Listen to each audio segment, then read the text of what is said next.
Okay, guys, I have a story for you. So Wednesday we were contacted by a woman who lived out on Hudson Beach, which is a coastal town near us. We're about 10 miles from the coast, and she said she was able to catch a captive bred fox in a crate. It was out wandering around in the flooded areas, and she was super concerned about its safety, and she didn't know where it belonged. Hi, Ches. I know it's a lot. I know she's a baby and it's a lot. I know, buddy. You're such a good boy. But we're going to make this work. So they said that this little fox was out wandering around in the devastated areas. And so we contacted our FWC officer, and we went out, and she gave us permission to go out and pick it up. And then we went in search of a owner. What you doing, Jess? It's crazy stuff, isn't it? Jess is like, what in the heavens is she doing? So we went out and we met this woman, and she was very sweet, and we picked up this little fox, got it home, and FWC went in search of who the owner was. We were going to try to find the owner, because we were sure this little girl, it's actually a girl, we were sure she was misplaced in the storm somehow. Maybe her crates or her outside enclosure got flooded. So we said we would hold on to her until they were able to find the owner. So we put out all these we put out all these this information in a lot of the community groups that are helping with the flood and the rehabilitation for the people over there. So we contacted a bunch of these groups, and FWC went in search. And when they do go in search of the owner, a lot of times they will first look up Class 3 license, which is a license to keep captive bred foxes in the state of Florida. So she looked at all the licenses that were in the area, and she came across one, and that's when they will go about searching social media accounts.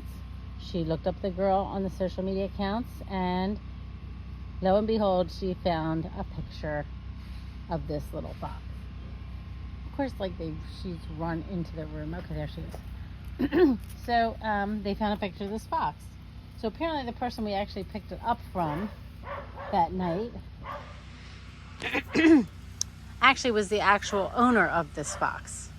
So FWC is still trying to contact her so we can get more records and stuff like that. But we are sure that that's what happened. Now she has become a permanent resident here. Her name is now Stormy. And we are introducing her to Chesney. They're getting along just fine. She's very young. She's probably this year's baby. So we believe she was born in April, because the post that she made on social media when this little one was a baby was in May, and that was probably about 5 to 6 weeks old. So, welcome, Stormy. She is the same color as Winnie, so she's a pearl fox. Super friendly. Give me this. Give me this tail. Super friendly, very young, and a lot of times when they're really young like this, it's easier for them to be introduced to other foxes. So right now, Chesney has not gotten along with Winnie, Turner, or Daisy. He's super afraid of them. So we're gonna try Stormy. And so far so good, because Stormy doesn't have an aggressive bone in her body yet, because she's still so young. She hasn't figured out her identity yet. Chesney, he's kind of like our little old man right now. We don't know how old he is. He's probably pretty young, but we don't know for sure. But these two seem to be getting along okay. We're at that point where we sit and watch them. Basically, every time Chesney makes a noise at her, she moves away, which is great. Um, and that just makes it better because it's easier for Chesney to make the adjustment because the baby is not aggressive towards him. And he puts her in a place when she needs to be put in her place, like right now. All he does is like make a noise at her and she moves away.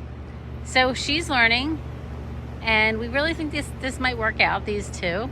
And so that's the story of Stormy. Stormy is our now going to be number 33. We are at our capacity, absolute capacity.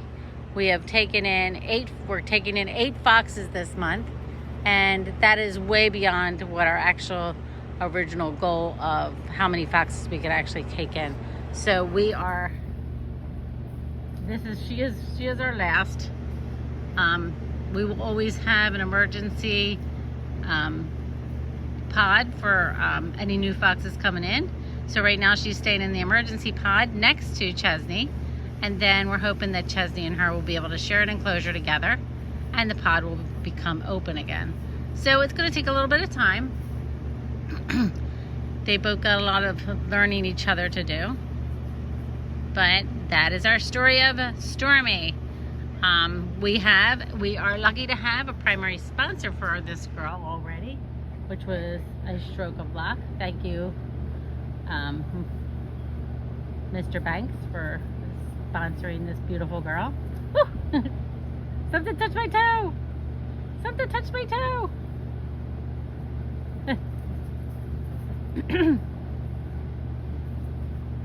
So that's what we got going on. This is Stormy, and this is the story of Stormy.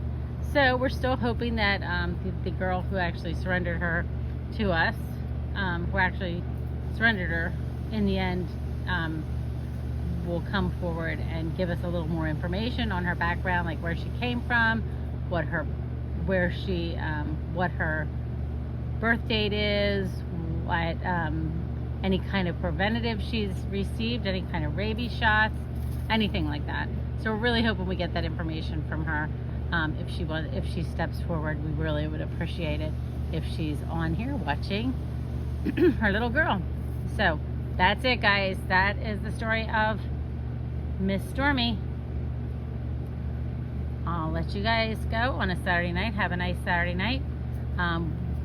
We are spending some time out here watching her and watching Chesney watch her. And we'll talk to you guys later. Namaste.